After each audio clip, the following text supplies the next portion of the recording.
सुबह की शांत धूप नारायण के गांव में धीरे धीरे फैलने लगी।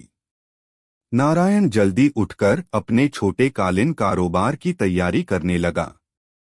उसने जल्दी से स्नान किया और पूजा के लिए अपने पूजा कक्ष में जाने की तैयारी करने लगा। नारायण एक बहुत ही भक्तिमय व्यक्ति था और शिव भगवान के प्रति उसकी गहरी आस्था थी। हर प्रातः काल वह इस प्रक्रिया को दोहराता था। पूजा कक्ष में जाकर शिव की मूर्ति के समक्ष धूप, दीप और फूल अर्पित करते हुए उनका स्मरण करना। इस प्रक्रिया में वह पूरी तरह से संलग्न रहता था, एक एकाग्रचित्त भक्त की तरह। उसके मन में केवल एक विचार होता था, शिव भगवान का ध्यान। परिवार में नारायण का यह रुतबा और गांव में उसकी प्रतिष्ठा थी।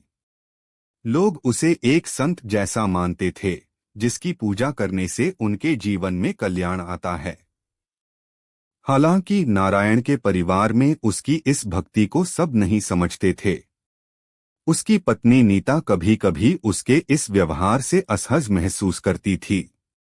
नीता को लगता था कि नारायण की इस लगातार भक्ति और मंदिर में बिताए गए समय से उनका परिवार काफी प्रभावित हो रहा है। वह चाहती थी कि नारायण उतना समय कारोबार और परिवार में बिताए, लेकिन नारायण का मन तो शिव भगवान पर ही केंद्रित रहता था। एक दिन जब नारायण मंदिर से लौट रहा था, तो नीता ने उससे कहा, नारायण, तुम्हारी इस भक्ति पर मुझे कभी कभी आश्चर्य होता है। क्या हमारे परिवार और व्यवसाय के बारे में भी तुम्हारा ध्यान नहीं है? नारायण ने धैर्य से कहा, प्रिय, मेरी भक्ति और शिव भगवान पर मेरा ध्यान हमारे परिवार के लिए एक वरदान है। उनकी कृपा से हम समृद्ध होंगे और उनके आशीर्वाद से हमारा जीवन सफल होगा। नीता कुछ देर तक मौन रही और फिर बोली, लेकिन तुम इतना समय मंदिर में बिताते हो कि हमारा कारोबार प्रभावित हो रहा है। तुम्हारी इस गहरी भक्ति को मैं समझने में असमर्थ हूँ। नारायण ने नीता के हाथ पकड़कर कहा, प्रिय, मेरी भक्ति हमारे परिवार के लिए एक आशीर्वाद है। तुम इसे समझने की कोशिश करो। शिव भगवान हमें सब कुछ देंगे, सिर्फ हमें उन पर अटूट विश्वास रखना होगा। नीता ने कुछ कहने की कोशिश की, लेकिन उसके पास कोई उत्तर नहीं था। वह जानती थी कि नारायण की भक्ति में गहराई है और उसे समझने की कोशिश करने की जरूरत है।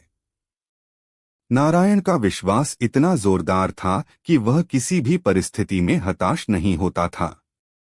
इसी समय गांव के प्रतिष्ठित पंडित जी आते दिखाई दिए। पंडित जी मंदिर के पुजारी थे और गांव में एक महत्वपूर्ण व्यक्तित्व माने जाते थे। वे नारायण के पास आए और उसे देखकर प्रसन्न हुए। नारायण, मैंने देखा कि तुम प्रतिदिन इतने समय तक मंदिर में पूजा करते हो। तुम्हारी भक्ति और शिव के प्रति तुम्हारा समर्पण देखकर मैं बहुत प्रभावित हूँ, पंडित जी ने कहा। नारायण ने उनका आभार व्यक्त करते हुए कहा, पंडित जी, शिव भगवान मेरे जीवन का केंद्र हैं। उनकी कृपा से मेरा परिवार और व्यवसाय समृद्ध होता है। मैं उनका हर दिन आभार मानता हूँ। पंडित जी ने नीता की ओर देखते हुए कहा, नीता, तुम भी अपने पति की भक्ति को समझने और उसका सम्मान करने की कोशिश करो। शिव भगवान की कृपा से तुम्हारा परिवार और व्यवसाय दोनों ही समृद्ध होंगे। नीता ने कुछ कहने की कोशिश की, लेकिन उसके पास कोई उत्तर नहीं था। वह जान गई थी कि पंडित जी के शब्दों में सच्चाई है। उसने महसूस किया कि उसे अपने पति की भक्ति को गहराई से समझने की कोशिश करनी चाहिए। पंडित जी ने नारायण को शिव पूजा के लिए प्रेरित किया और चले गए। नारायण एक बार फिर पूजा कक्ष में चला गया, जहां वह भक्ति के साथ शिव की मूर्ति के समक्ष रहने लगा। नीता बाहर खड़ी उसे देखती रही और उसके मन में एक नया सवाल उठने लगा, क्या वह अपने पति की भक्ति को समझ पाएगी?